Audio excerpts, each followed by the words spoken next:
अल्लाह ताला इस नए साल को हम सब के लिए खैर और बरकत वाला साल बनाए। वैसे तो है मोमिनों, साल की शुरुआत ही से मुसलमानों को कुर्बानी का जज्बा सिखाया जाता है। ज़िलहिज्जा के महीने में बहुत बड़ी कुर्बानी, जिसको ज़िब्ह अज़ीम कहा है कुरान अज़ीम ने, सैयदना इस्माइल अलैहिस्सलाम की कुर्बानी की याद दिलाई जाती है। और मुहर्रम आते ही शर्क़ व ग़र्ब, शुमाल व जुनूब, तमाम तर मोमिनीन के दरमियान एक चर्चा मशहूर हो जाता है, वो सिबत रसूल, लख्ते जिगर बतूल सैयदा फ़ातिमतुज़ ज़हरा के आँखों के नूर सैयदना इमाम हुसैन आज़म रदी अल्लाह तआला अन्हु की कुर्बानी के चर्चे हैं। और मेरे अजीजों, सदियां बीत गई सैयदना इमाम हुसैन की कुर्बानी को लेकर, लेकिन जिक्र अब तक पुराना नहीं हुआ। हर साल मुसलमानों के दरमियान ये जिक्र बड़े जोर और शोर से आता है और बड़े एहतमाम के साथ मोमिनीन इसका सुनने का एहतमाम करते हैं। मैं एक चीज आपको बताऊं, कभी किसी ने ये नहीं कहा कि हर साल करबला की दास्तानें क्यों सुनाते। आदमी अगर एक कहानी सुना हो तो दूसरी मर्तबा सुनने का उसको दिल नहीं करता, या अगर बहुत इंटरेस्टेड है तो दूसरी मर्तबा सुन लेगा, तीसरी मर्तबा दिल नहीं करता। लेकिन मुझे बताओ, बचपन से हर साल आप शौक से सुनते हैं या नहीं इमाम हुसैन को?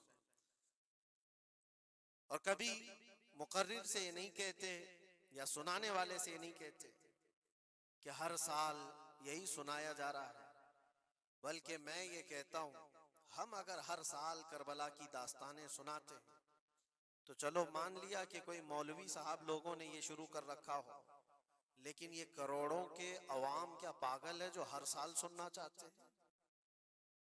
हकीकत में बात ये है, मैं इसको एक फलसफे से समझाना चाहता हूं। आप कलमा कौन सा पढ़ते हैं? ला इलाहा इल्लल्लाह मुहम्मद रसूल।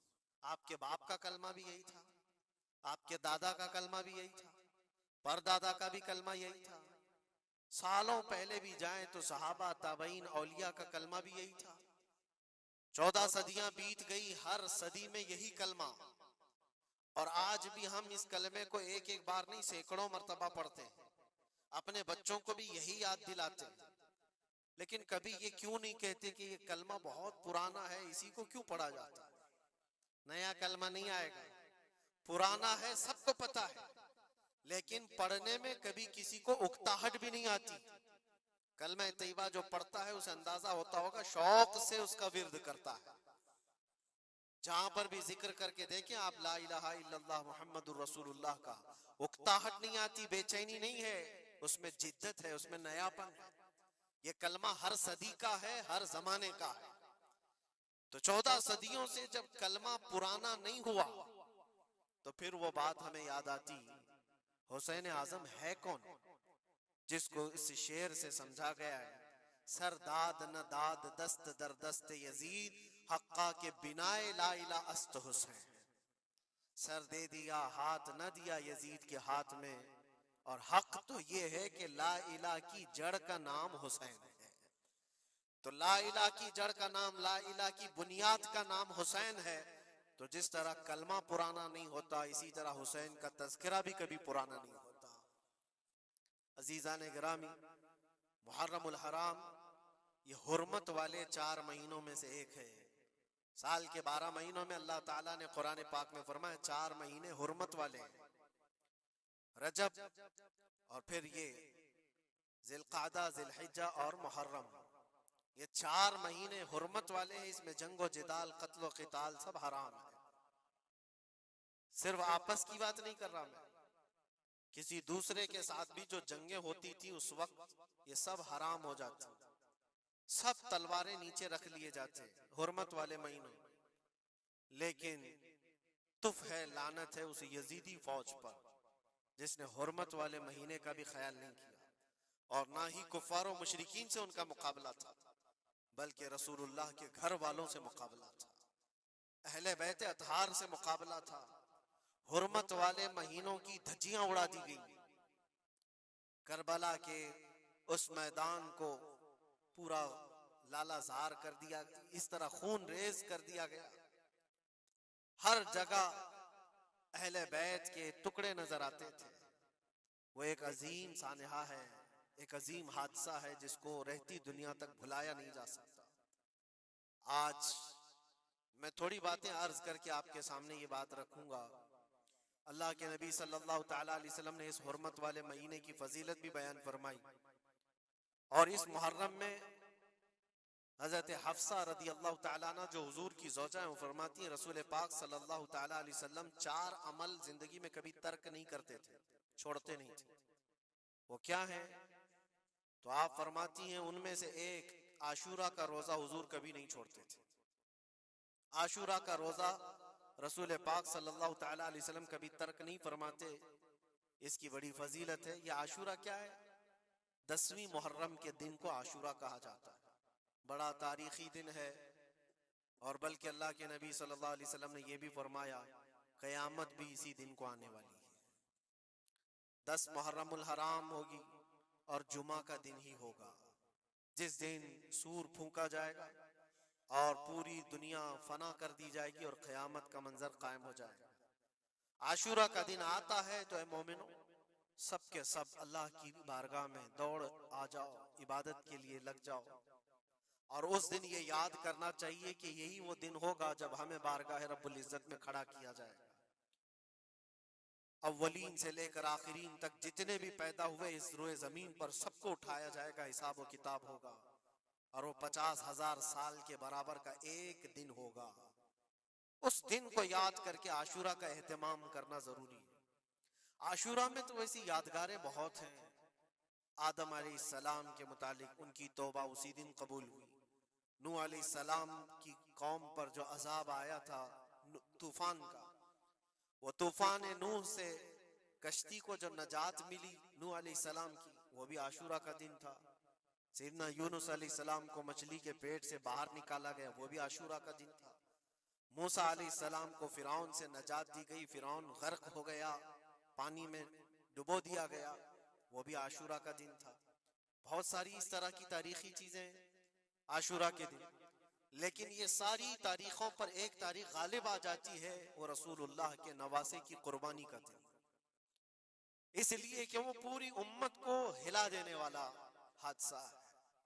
नबी आखिरुज़्ज़मा सल्लल्लाहु तआला अलैहि वसल्लम ने अपने उस लख्ते जिगर को, अपने उस नूरे नजर को, जिसके लिए अपने सजदे लंबे कर दिया करते थे। जानते हैं आप, हुजूर पाक सल्लल्लाहु अलैहि वसल्लम के एक बेटे थे हजरत इब्राहीम, और ये उसी जमाने के हैं जब हजरत इमाम हुसैन भी पैदा हुए थे और हुजूर की गोद में आपके अपने बेटे भी थे। हुजूर सल्लल्लाहु तआला अलैहि वसल्लम के वो एक ही बेटे हैं जो 6 महीने तक जिंदा रहे।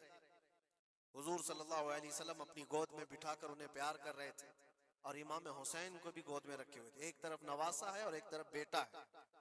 जिब्राइल अमीन ने आकर के अर्ज किया अल्लाह के नबी सल्लल्लाहु अलैहि वसल्लम से, कहा रब तबारक व तआला की मंशा ये है कि इन दोनों में से आप किसी एक ही को रख सकते। अल्लाह के नबी सल्लल्लाहु अलैहि वसल्लम ने इमाम हुसैन पर अपने बेटे को कुर्बान कर दिया। कहा है जिब्राइल, हुसैन को रहने दो, इसलिए कि ये मेरी आंखों का भी नूर है और फातिमा की आंखों का भी नूर है। फिर चंद ही दिन के बाद हजरत इब्राहीम का इंतकाल हो गया। आप अंदाजा करें, जिस हुसैन आजम के लिए रसूल पाक सल्लल्लाहु अलैहि वसल्लम ने अपने बेटे को कुर्बान किया और मदीने की गलियों में जिसको अपने कंधों पर उठाकर सवार करते थे, इमाम हुसैन हुजूर के सल्लल्लाहु तआला अलैहि वसल्लम के कंधों पर सवारी किया करते थे। दोष नबुव्वत जिनकी सवारी हो, अंदाजा कर सकता है कोई? उस हुसैन आजम के चर्चे मदीने तैयबा में बचपन में ही आम थे। सहाबा इकराम रिज़वानुल्लाहि तआला अलैहिम अजमईन देखते थे, कभी हुजूर सल्लल्लाहु तआला अलैहि वसल्लम मस्जिद नबवी तशरीफ लाते तो ये दोनों शहजादे हुजूर के जुब्बे पर लटके हुए आते थे। कभी हुजूर मिंबर पर खड़े हैं तो एक शहजादा हुजूर के एक कदम को पकड़ा है, दूसरा दूसरे कदम को पकड़ा हुआ है।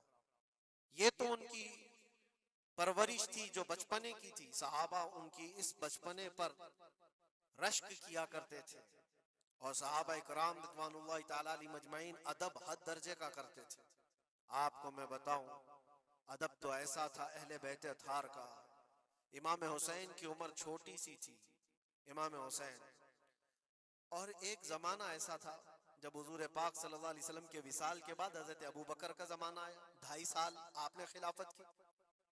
फिर उसके बाद हजरत उमर का दौरे खिलाफत शुरू हुआ। और हजरत उमर के दौरे खिलाफत को कौन नहीं जानता, ऐसे रोबो दबदबे वाला खलीफा के लोग उनकी हैबत से कांपते थे। कैसर और किसरा कांप रहे होते थे, बड़ी बड़ी फौजें थर्राती थी उस नाम से, हजरत उमर के नाम से। उनके दौरे खिलाफत में एक बार ऐसा हुआ था कि हजरत उमर के बेटे हैं अब्दुल्ला, और उनका और हजरत इमाम हुसैन का बचपन में कुछ झगड़ा हो गया। छोटी उम्र थी, इमाम हुसैन की भी उम्र छोटी थी, अब्दुल्ला की उम्र भी छोटी थी। दोनों तकरार करते रहे, कुछ न कुछ बातचीत हुई होगी।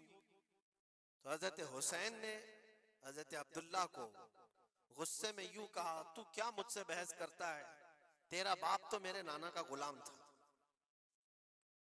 खलीफा वक्त है वो। और उनको इस तरह से कहा, तेरा बाप आज जो खलीफा है वो मेरे नाना का गुलाम था। हजरत अब्दुल्ला को ये बात लगी, कहा मैं ये शिकायत अमीरुल मोमिनीन से करूंगा। वो दौड़ करके आए, खलीफा वक्त है जिसके सामने खड़े होने के लिए अच्छे अच्छे कांप जाते थे। बेटे ने आकर के कहा हजरत उमर फारूक से कि अब्बा आज मेरी हुसैन से तकरार हुई और झगड़े में उन्होंने मुझे यूं ताना मारा कि तेरा बाप मेरे नाना का गुलाम था। हजरत उमर उतर आए कुर्सी से और कहा, क्या हुसैन ने ऐसा कहा? कहा बिल्कुल ऐसा ही कहा। तो हजरत अब्दुल्ला कहते हैं, अब्बा का जलाल देख करके मैं समझ गया कि हुसैन को सजा मिलेगी। कहा जाओ हुसैन को बुला लाओ, हुसैन को बुला लाओ, उन्होंने ये कहा है मैं सुनना चाहता हूं। हजरत अब्दुल्ला दौड़े हुए गए, चंद और लोग भी साथ में आ गए कि हुसैन की पेशी हो गई है खलीफा वक्त के दरबार में। अमीरुल मोमिनीन उमर इब्न खत्ताब ने तलब किया है।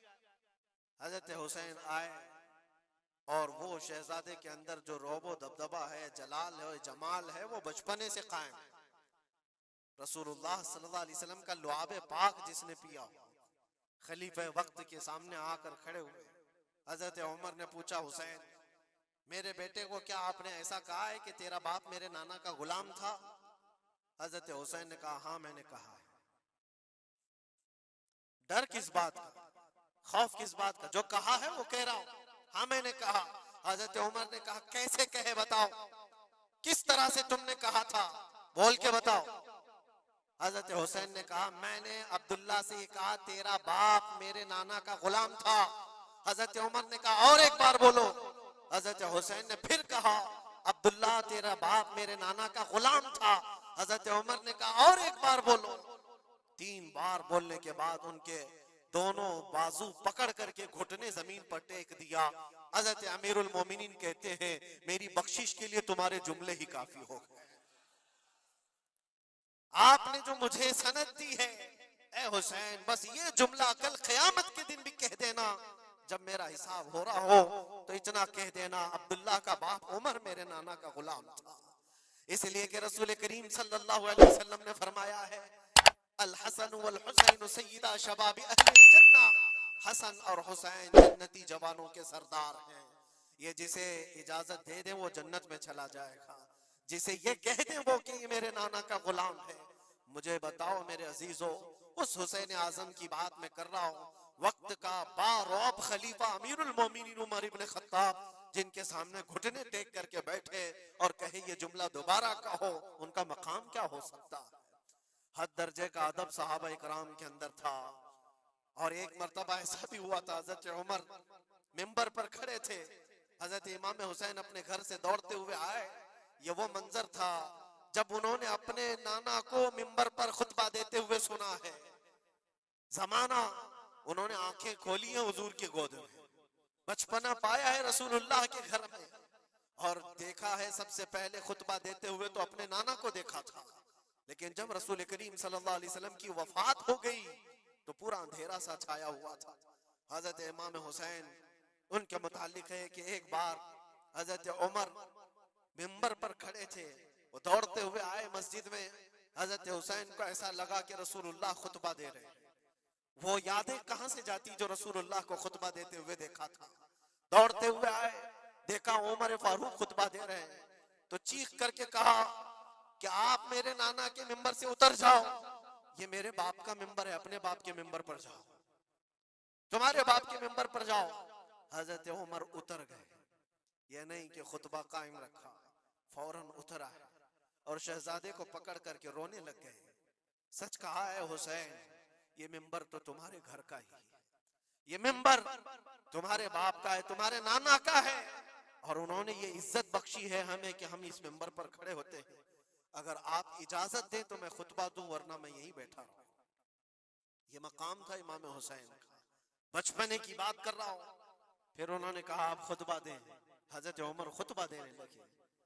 अजीजा ने गिरामी, रसूल करीम सल्लल्लाहु ताला अलैहि वसल्लम के उस अजीम खानवादे की बात कर रहा हूं।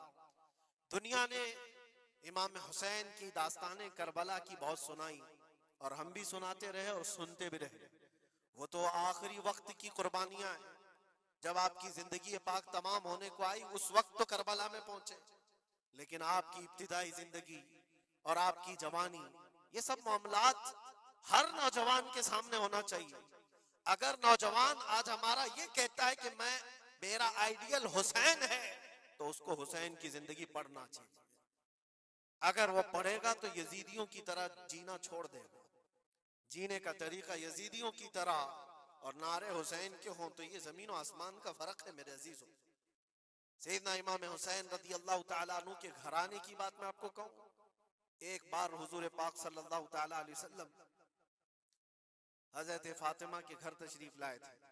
ये कौन सा वक्त था मैं आपको बताऊं। बच्चे दोनों बीमार थे, इमाम हसन और इमाम हुसैन। तो हजरत फातिमा ने मन्नत कर ली थी कि अगर ये बच्चे सेहतयाब हो जाएं तो 3 रोजे रखेंगे। हजरत अली ने भी मन्नत कर ली। तो उसके बाद बच्चे सेहतयाब हो गए तो रोजे रखे। हजरत अली रज़ी अल्लाह ताला अन्हु, दामाद रसूल, असदुल्लाह गालिब, शेर खुदा जिनको कहते हैं, फातह खैबर शिकन और फातह खैबर, सैयदना अली इब्न अबी तालिब रज़ी अल्लाह ताला अन्हु एक खजूरों के बगीचे में काम किया करते थे और मजदूरी में सिर्फ 2 दिरहम आपको मिलते थे। वो 2 दिरहम ऐसे कि उससे मदीने में इतना आटा मिलता था जिससे 5 रोटियां बन सकती थी। ये दिन की मजदूरी थी उनकी। दिन भर काम करके आते, रोजा रख करके गए थे, काम करके 2 दिरहम मजदूरी में ले आए और उसके बाद आटा खरीद कर लाए और कहा फातिमा रोटियां बना लो। 5 लोग थे घर में, हजरत फातिमा, हजरत अली और आपकी एक कनीज फिद्दा और हजरत हसन और हुसैन रज़ी अल्लाह ताला अन्हुम। 5 रोटियां बनी थी और शाम में इफ्तार के लिए बैठे थे। तो ऐन इफ्तार के वक्त एक मिस्कीन दरवाजे पर आता है और कहता है ये अहले बैत का घराना है, मैं बहुत भूखा हूं, क्या मुझे कुछ खिलाया जा सकता है। हजरत फातिमा ने 5 रोटियां उठाकर उसकी झोली में डाल दी, एक भी नहीं रखा, और पानी पीकर इफ्तार कर लिया। क्या ये कर सकता है हम में से कोई? इफ्तारी के वक्त हमारे सामने रखा हुआ सामान इधर से उधर होने नहीं देते। कोई तुम्हारा शरबत थोड़ा सा उठा ले तो देखो पारा कितना चढ़ जाता है। इफ्तारी के वक्त तो सबको भूख शिद्दत की लगी रहती है, और उस वक्त घर में जो मौजूद है वो उठा के दे देना। मिस्कीन तो लेकर चला गया और ये पानी से इफ्तार करके रह गए। रात को इसी पानी से सहरी, दूसरा रोजा था। हजरत अली मजदूरी पर गए, फिर वही मजदूरी और आटा लाए, 5 रोटियां बनी और इफ्तार में बैठे थे कि एक यतीम बच्चा आ गया जिसके माँ बाप नहीं थे। उसने आवाज लगानी शुरू की कि मेरा कोई नहीं है, मेरा आसरा नहीं है, मेरा बाप नहीं है, मैं यतीम हूं, क्या मुझे इस घर से खिलाया जा सकता है? आज हजरत फातिमा ने वो 5 रोटियां उठाई, उसकी झोली में डाल दी, कहा सब्र कर लो, हम पानी पी लेंगे। पानी पीकर दूसरा दिन इफ्तार कर लिया इन्होंने, और उस दिन उसी तरह से सहरी किए। और तीसरा रोजा था। कौन रख सकता है मेरे अजीज? एक रोजा ही लोगों के लिए कितना भारी होता है। तीसरा रोजा था बगैर किसी चीज के खाए हुए। और तीसरे रोजे के बाद फिर मजदूरी की हजरत अली ने फिर उतनी मजदूरी से आटा खरीद लाए, 5 रोटियां बनी। और आज इनके खाने का वक्त था, इफ्तारी करने ही वाले थे। जेल से छूटा हुआ एक कैदी इनके घर के पास आया। कैदी था जो बरसों से जेल की सजा काट रहा था। अचानक आया और कहा, मैं बहुत भूखा हूं, मेरे पास कोई असबाब नहीं, खाने पीने का कोई सामान नहीं, और मैंने इस घराने की बड़ी तारीफ सुनी है, ये अहले बैत का घराना है, क्या मुझे खिलाया जा सकता है? यकीनन वो लजपाल घराना है, वो सखी घराना है। आज भी 5 रोटियां उठाई और डाल दी, और हालत ये हो गई थी कि सबका पेट पीठ से लग गया था और आवाज नहीं निकल रही थी किसी की। तीसरा दिन गुजरा था और उस वक्त सब हसनैन करीमैन ताक में दुबके हुए अंदर बैठे हुए थे। हजरत अली झुके हुए थे, हजरत फातिमा भी वो सजदे में थी। रसूल करीम सल्लल्लाहु तआला अलैहि वसल्लम इस हालत में इस घराने में तशरीफ लाते और आए, आवाज दिया तो आवाज किसी की निकल नहीं रही, सन्नाटा है घर में। देखा तो हसनैन करीमैन जिस्म पूरा लागर दिख रहा है, दीवार से दुबके हुए बैठे हैं, हजरत फातिमा अलग, हजरत अली अलग।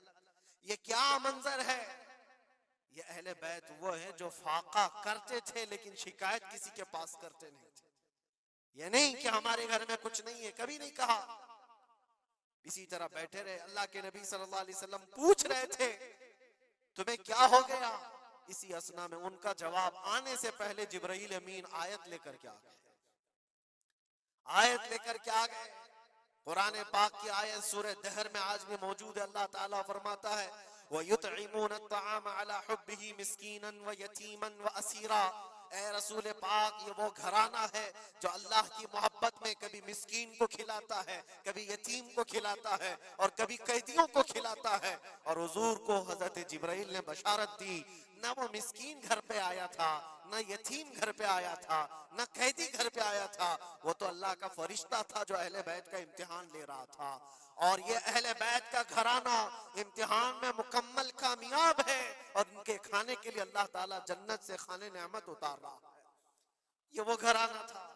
क्या इस सबर को आप देख सकते हैं? बचपन में जहां इतना सबर सिखाया गया हो, बच्चों ने ये उलझ करके कहा हो कि माँ क्यों दे रही हो रोटियां, हमारे लिए भी तो कुछ रखो। ये वो आदाब थे, ये वो परवरिश थी जो करबला के मैदान में उनको जबल इस्तिकामत बनाया हुआ था। टस से मस नहीं होते थे।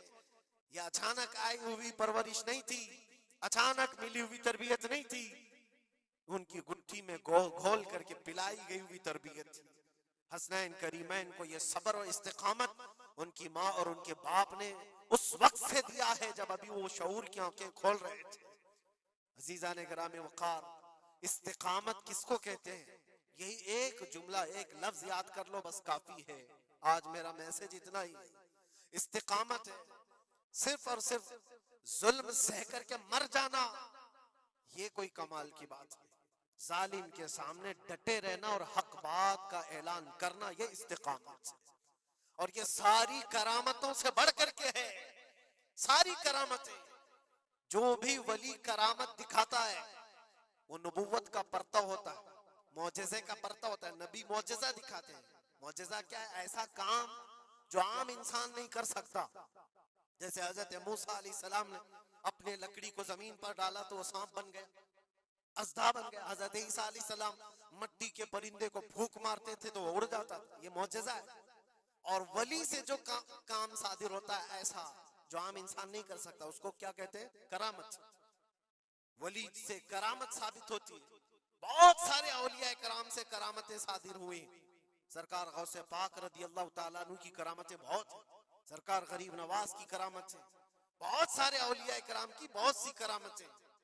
इन्होंने कभी पानी पर अपने मुसल्ले बिछाए, कभी हवाओं में चल के दिखाए, या फिर मुहय्यरुल उकूल काम जो आम इंसान की समझ में ना आए, ये सब करामतें देखकर इंसान हैरत में आ जाता है, ऐसा कैसे? और आज भी सारे लोग इसी चक्कर में बाबाओं के पीछे घूमते रहते हैं कि कोई चमत्कार दिख जाए, चमत्कार नजर आ जाए। चमत्कार देखने के लिए इंसान पागल हो जाता है। इसी जो आपकी जुबान में चमत्कार और करामत अलग चीज है। जादूगर कोई चीज दिखा रहा है वो चमत्कार है।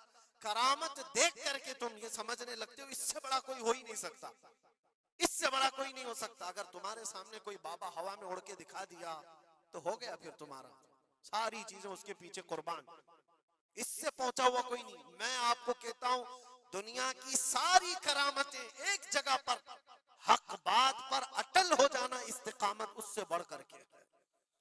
वो इमाम हुसैन ने करबला के मैदान में दिखाया है। करामत क्या है इमाम हुसैन नहीं दिखा सकते थे? अरे सारे औलिया जिनके कदमों से लगे हुए हो, जहां से विलायत बच रही हो, हजरत मौला अली को क्या कहते हैं? शाह विलायत कहा जाता है। सारे औलिया इकराम की विलायत वहां जाती है। तो क्या इमाम हुसैन करबला में अपनी करामत दिखा करके काबू नहीं कर सकते थे? और लोगों के इस जहन में आने वाले सवाल को दूर करने के लिए इमाम हुसैन के शहजादों में 600 साल बाद आने वाले गरीब नवाज ने अजमेर की धरती पर दिखाया भी था। तुम अगर पानी बंद करते हो तो मोइनुद्दीन एक खटोरी में पूरा पानी समा सकता है। क्या नहीं हुई थी? अन्ना सागर का पूरा पानी एक खटोरी में सरकार गरीब नवाज के हुक्म पर नहीं जमा हुआ था, और आपने छोड़ दिया तो पानी पूरा चला गया। वो 600 साल बाद आने वाले गरीब नवाज जो इमाम हुसैन की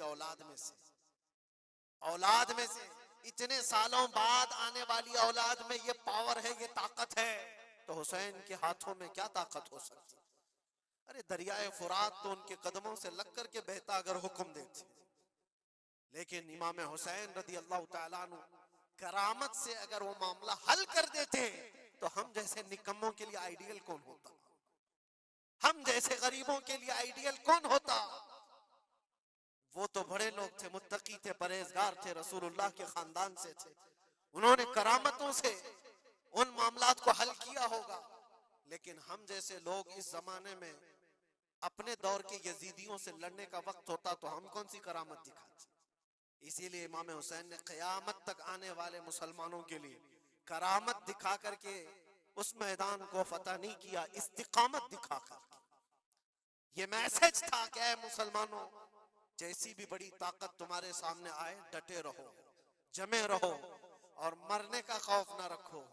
अगर कट जाते हो, मर जाते हो तो कोई फर्क नहीं पड़ता, क्योंकि रब तबारक व तआला ने पहले ही कुरान में गवाही दे दी है, वला तक़ूलू लिमन युक़तलू फी सबीलिल्लाहि अमवात बल अहयाउ वलाकिन ला तशऊरून। जो अल्लाह की राह में मारे जाएं उन्हें मुर्दा न कहो, वो जिंदा हैं, तुम्हें उसका शऊर नहीं। और वो जिंदगी तो आज भी हम देख रहे हैं, आज भी हम देख रहे हैं। इस्लाम जिंदा होता है हर करबला के बाद। क्या ये नहीं देख रहे? हर घर पे इमाम हुसैन के चर्चे। जलने वाले होंगे, कुड़ने वाले होंगे, लेकिन उनको उंगलियों पे गिना जा सकता है। बाकी चाहने वालों की तादाद सितारों से ज्यादा है। इमाम हुसैन का झंडा आज भी उसी तरह लहरा रहा है। सच बताऊं मैं आपको, कभी आपको इत्तेफाक हो तो मुल्क शाम के दिमश्क में भी जाना, जहां पर 3 साल यजीद का दरबार लगता था। वो भी अपने वक्त का खलीफा बना हुआ था, और उसने जो अपने दौरे खिलाफत में, अपने दौरे हुकूमत में जुल्म ढाए वो तारीख में रकम हो चुके हैं।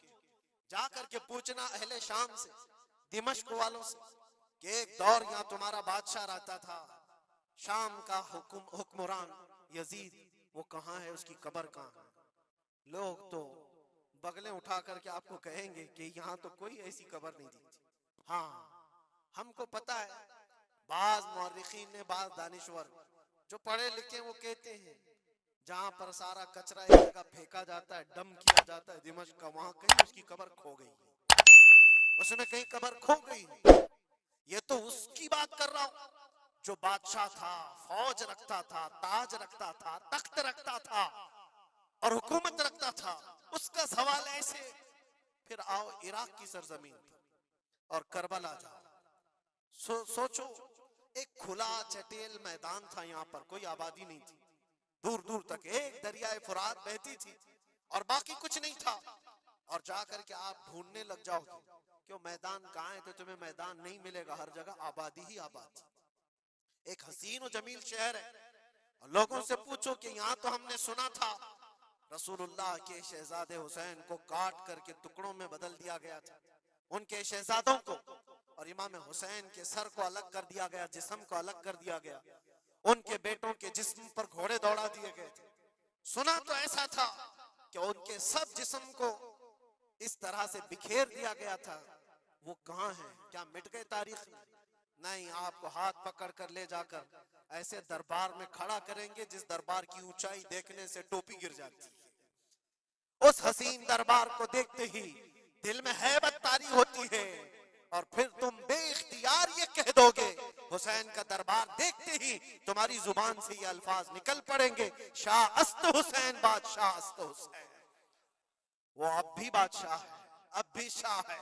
और हजारों लोगों को देखा है हमने हुसैन आजम की कब्र पाक के पास आते हैं। मैं पूछा था एक बड़े बुजुर्ग से, चिट्ठियां वहां पर बहुत अंदर रहती हैं, बहुत सारे लोग अपने पैसे भी डालते हैं, नजराने भी पेश करते हैं, बहुत सारी चिट्ठियां होती हैं। मैंने पूछा चिट्ठियां क्या है? कहा बरसों से रिवाज है, जब किसी का कोई मसला हल नहीं होता तो वो पूरा चिट्ठी में अपना लिख करके लाता है और इमाम हुसैन के पास पेश करता है, इसलिए कि उसका विजदान ये कहता है हम रियाया हैं और वो बादशाह है। बादशाह के सामने अगर शिकायत ना की जाए तो फिर किसके सामने की जाए? लोग अपनी शिकायतें आज भी पेश करते हैं। मैं कहना ये चाहता हूं मेरे अजीजों, 14 सदियों के बाद भी जिसकी बादशाहत खत्म नहीं होती, वो किस बात की वजह से है? वो इस्तिकामत की बुनियाद पर है। इसीलिए तो कुरान में अल्लाह ने फरमाया, इन्नल्लज़ीना क़ालू रब्बुनल्लाह थुम्मा इस्तक़ामू, बेशक वो लोग जिन्होंने कहा हमारा रब अल्लाह है फिर जमे रह गए, ततनज़्ज़लु अलैहिमुल मलाइका, उन पर अल्लाह फरिश्ते उतारता है और फरिश्ते ये कहते हुए आते हैं जो इस्तिकामत के साथ खड़ा है उसको कि घबराओ मत, डरो मत, अन करीब अल्लाह तबारक व तआला ने जो तुमसे वादा किया है वो तुम्हें मिलने वाला है। ये इस्तिकामत के साथ रहने वाले के लिए मलाइका उतारे जाते हैं। आज भी हमारा इम्तिहान इसी इस्तिकामत को लेकर के है, कितने जमे रहोगे, कितने डटे रहोगे, यही इम्तिहान आने वाला है। आगे भी देखना, इस जमाने में भी देखना, तुम्हारी टोपियां उतारी जा रही, तुम्हारी दाढ़ियां नोची जा रही, तुम्हारे बुरखे, तुम्हारे हिजाब सब सवालिया निशान हैं। अब तो हालात ये हो गए हैं, लोगों को इतनी खुजली है कि अजान की आवाज से भी पूरे जिस्म में कुछ लोगों को खुजलियां होती हैं। तकलीफें इतनी हैं कि सब उतार दो, कोई अजान की आवाज नहीं। सदियों से जो अजान की आवाजें गूंज रही थी, आज पता नहीं पागलों के दिमाग में कौन सी चीज सवार है, कौन सा शैतान सवार है। ये सिर्फ और सिर्फ इसलिए नहीं है कि अभी अभी के बने हुए शैतान हैं, शैतान तो पुराने हैं, लेकिन इम्तिहान की घड़ी तुम्हारी है। वक्त अभी हमारे इम्तिहान का आ चुका है। ये जो पूरी दुनिया के हालात आप देख रहे हैं, इन हालात में भी मेरे अजीजों एक बात याद रखना, बहुत सारे तूफान, बहुत सारी आंधियां आएंगी। अगर तुम ईमान की हिफाजत के साथ इस दुनिया से गए तो अमन में हो, वरना अल्लाह के नबी सल्लल्लाहु अलैहि वसल्लम ने इसी जमाने के लिए फरमाया था, वो जमाना आएगा मेरी उम्मत पर कि सुबह मोमिन होंगे, शाम में काफिर हो जाएंगे। शाम में मोमिन सोएंगे, सुबह काफिर उठेंगे। वो उस जमाने में हम आ चुके हैं जहां ईमान का सौदा होने लग गया है। लोग तो आज, मुझे पता है मैं हर चीज पर बात करूं तो बहुत लंबी बात चली जाएगी। हमारी कौम में सबसे ज्यादा वो गद्दार लोग मौजूद हैं जो चंद टकों के लिए, जो चंद पैसों के लिए मुखबिरी किया करते हैं और ईमान बेचते हैं। इनको क्या हासिल होता है? अपनी कौम की खबरें जाकर के लोगों को पहुंचाना, पुलिस को खबर देना, उसको खबर देना, नेताओं की चाटुगिरी करना, ये सब चीजें तुम्हारे यहाँ कहां से आ गई? तुम तो खैर उम्मत हो, हुसैन आजम के गुलामों में तुम्हारा नाम होता है। तुम्हारा सीना तो ऐसा होना चाहिए कि कभी तुम्हें कोई गुलामी पे झुका ना सके। लेकिन जो लोग गुलामी को पसंद करके तलवे छाटना चाहते हो, याद रखना इस दुनिया में भी जिल्लत है, आखिरत में भी बड़ी जिल्लत है। बहुत बड़ी जिल्लत का तौक उठा करके उठाए जाएंगे। इसीलिए बाज आओ, ऐ नौजवानों, मैं आपसे कहता हूँ, लालच पर, पैसों पर, थोड़ी सहूलत देने पर अगर तुम बिक जाते हो तो तुमसे ज्यादा इस रूह जमीन पर कोई बदनसीब नहीं होगा, कोई बदनसीब नहीं होगा। आपको पता है मुनाफिकीन के रद में अल्लाह ने कितनी आयतें उतारी, और कुरान में अल्लाह ने फरमाया इन्नल मुनाफिकीन फी दरकिल अस्फली मिनन नार, बेशक मुनाफिकीन जहन्नम के सबसे नीचे हिस्से में होंगे, सबसे ज्यादा अजाब में होंगे। कौन है वो मुनाफिक? जो चेहरे से मुसलमान दिखते हो, अंदर से काफिर होते हैं। ये दगाबाज, धोखेबाज। आज पता है आपको ईरान की इस लड़ाई में सबसे ज्यादा उसे नुकसान किस चीज से हुआ था? मैं उस जंग पर बात नहीं कर रहा, लेकिन इस मुकाबले को आप अपने सामने जो पेश आ रही है उन हालात को देख करके समझो। सबसे ज्यादा यहूदियों की तरफ से नहीं, उनकी कौम में मौजूद उनके गद्दारों से था, जिन्होंने जगह जगह बम उड़ाए, जगह जगह इजराइल का काम किया वहां पर। ये सारे हर जमाने में होते हैं। उनको क्या फायदा था? उनको क्या चीज मिलने वाली थी?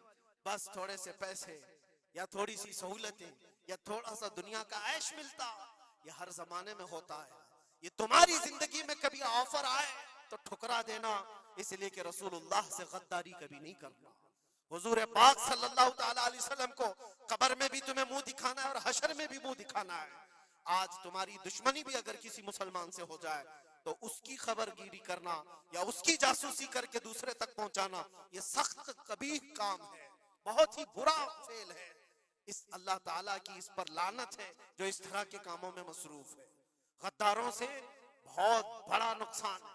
आज इस्तिकामत की बात मैं कर रहा हूं, ऐसे हालात भी तुम्हारे साथ आएंगे, तुम्हारे अपने टूट जाएंगे, बिखर जाएंगे, लोग छोड़ करके गद्दारी करेंगे। आपको मैं बताऊं, मैं कैद की हालत में था, 22 दिन तक मुझे इधर से उधर घुमाया जा रहा था इन्वेस्टिगेशन के नाम पर। ऐसा लग रहा था कि ये बहुत बड़ा कोई आतंकवादी पकड़ करके लाए, पूरा जुलूस लेकर के घूम रहे। अरे दो जुमले क्या बोले जिसकी बुनियाद पर इतने सारे तुमने घुमा दिए सारी चीजें। मैं कभी बोलता नहीं इस चीज पर, आज मैं आपको बता रहा हूँ। मेरे सामने बैठा हुआ ऑफिसर जो इन्वेस्टिगेशन कर रहा हो, उसे तो 5 चीजें मालूम थी, वो ये चीजें पूछ रहा है, लेकिन सामने मुझे खुद उसने बताया।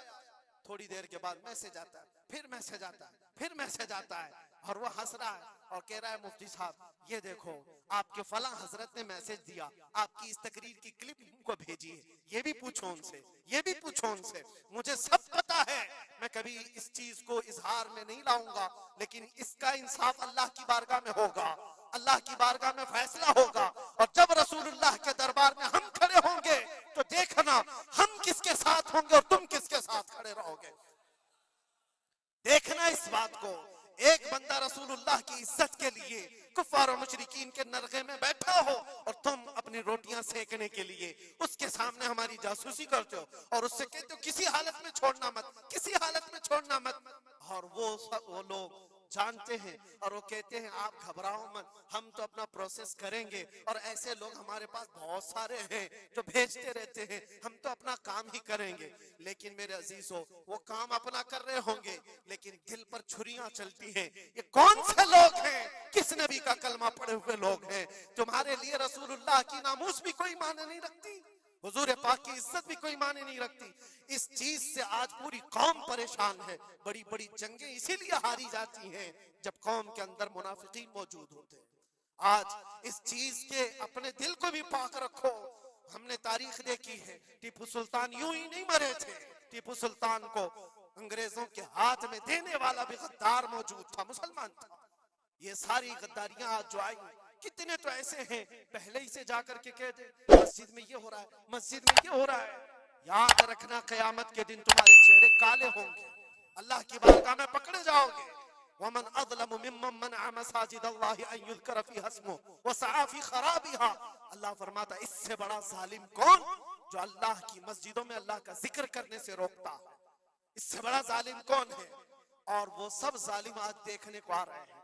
बहरहाल खुलासा कलाम ये है मेरे अजीजों, हम हुसैनी ईमान रखते हैं और हुसैन की तरह अल्लाह की बारगाह में दुआ भी करते हैं कि मौला सारी कुर्बानियां हो जाएं मगर ईमान का सौदा करने की नौबत कभी ना आए। रब तबारक व तआला हमारी हिफाजत फरमाए कि हमारे जिस्म के छितड़े हो जाएं मगर मौला तेरे हबीब पाक की इज्जत और उनकी मोहब्बत बाल बराबर भी हमारे दिल में फर्क आने ना पाए, बाल बराबर भी फर्क होने ना पाए। अपनी औलाद को भी यही तालीम देकर जाओ, यही तालीम देकर जाओ। करबला सुनने का मतलब ये नहीं है माथा पीट लिया, सीना पीट लिया, रो धो करके उठ गए। रोना तो सबको आसानी से आ जाएगा, लेकिन हुसैन के उस मैसेज को अपने बच्चों में ऐसा पिला करके जाओ कि तुम्हारे दौर में भी यजीद आएंगे, तुम्हारे दौर में भी यजीदी फितने होंगे। उस वक्त मेरे बेटे चूड़ियां पहनकर घर में ना बैठना, यजीदियों का मुकाबला करने के लिए हक बात का ऐलान करना। मुझे याद है मेरी बात, मैं जिस वक्त अपने घर से दिल्ली के लिए निकल रहा था तो मेरी माँ ने यही कहा था, ना वापस आओ तो कोई बात नहीं, हमें यकीन है कि अल्लाह के रास्ते पर जा रहे हैं। अल्लाह तबारक व तआला इस इस्तिकामत को हर घर में अता फरमाए। हुसैन आजम का जज्बा अल्लाह ताला हमारी औलाद में अता फरमाए।